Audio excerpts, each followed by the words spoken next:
Joining me now is ABC News Royals contributor and royal biographer Andrew Morton. We've been talking a lot during the week, and we can now announce that he has a new biography of Queen Elizabeth coming out this fall. The title, The Queen, Her Story. And Andrew, you have your final chapter.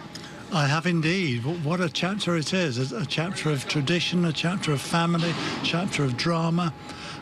Who would have thought 2 weeks ago that we'd be standing here today?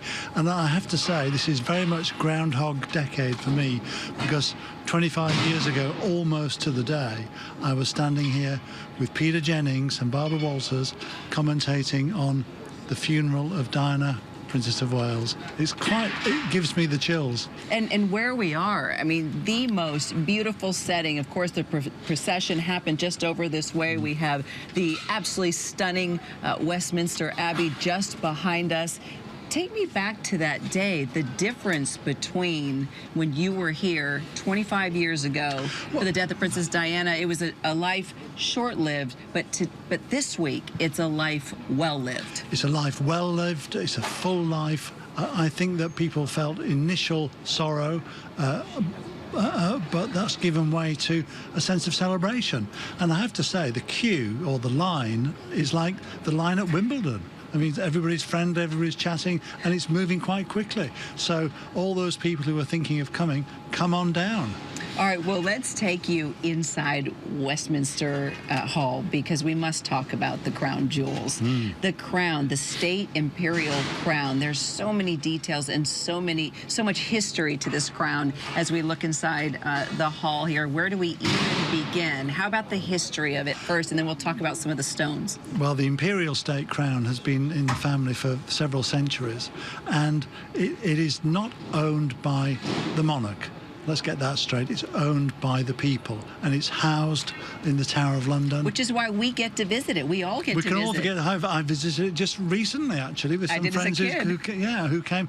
And there's a little walkway that you go along, and there's the crown jewels comprise, I think it's 10 pieces, an orb and a scepter, to show the various Christian and global concerns of the sovereign. At the funeral of George V, here's a little bit of detail. We always like a good story. The imperial state crown, a part of it, fell on the floor, fell on the road as they were marching past. And the new king, Edward VIII, saw this and he thought, shall I scoop it up? And then he thought, no, decorum must get the better of me. And a sergeant who was following in the marching party slid his hand under the jewels and put them in his pocket. And I have to say, when I see those young men carrying the coffin, I hold my breath as well, because when it was Churchill's state funeral, it was a lead-lined coffin, and the soldiers there struggled to carry it, and you kind of hold your breath hoping that they'll succeed. Well, we did the entire procession into Westminster Hall. It was amazing how the crown remained solid, did not move off that velvet pillow. All right, a couple details. So if you look at the crown, up top, St. Edward's sapphire. That is on the very top of the crown. Yeah. And then you have the Black Prince's ruby, which is right in the middle. Said to be one of the oldest stones in the royal family. Okay. Then the Cullinan II diamond. Now, and that's cut from the largest diamond in the world. That from South Africa.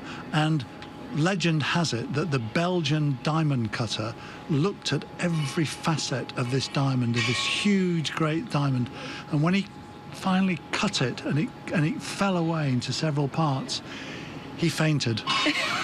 It was such an agonizing thing. But for me, years ago, I wrote a book about the wealth of the royal family and how they'd achieved it. And in the days before Queen Victoria, they weren't particularly a rich family. They gained their wealth a lot through jewellery, through the conquest of India and Africa, South Africa, and they were given gems, diamond encrusted swords, great tureens, silver tureens. And I tell you what I'd love to do. I'd love to go for a visit to the basement at Buckingham Palace, because that's where they keep all their own jewels. And if you recall, Meghan Markle, when she was about to be made the Duchess of Sussex, the Queen invited her to choose a tiara to borrow, and she said it was just amazing. She went down into the basement. So how do we get access? Well, I wish there was a guide, but we need to work on that. Yeah. I think that'll be our next story maybe together. That's our next or the next documentary. book. There we go. All right, I'm in.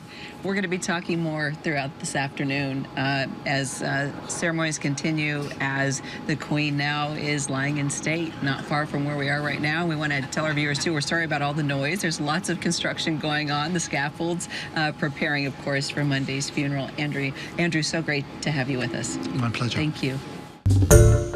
Hi everyone, George Stephanopoulos here. Thanks for checking out the ABC News YouTube channel. If you'd like to get more videos, show highlights, and watch live event coverage, click on the right over here to subscribe to our channel, and don't forget to download the ABC News app for breaking news alerts. Thanks for watching.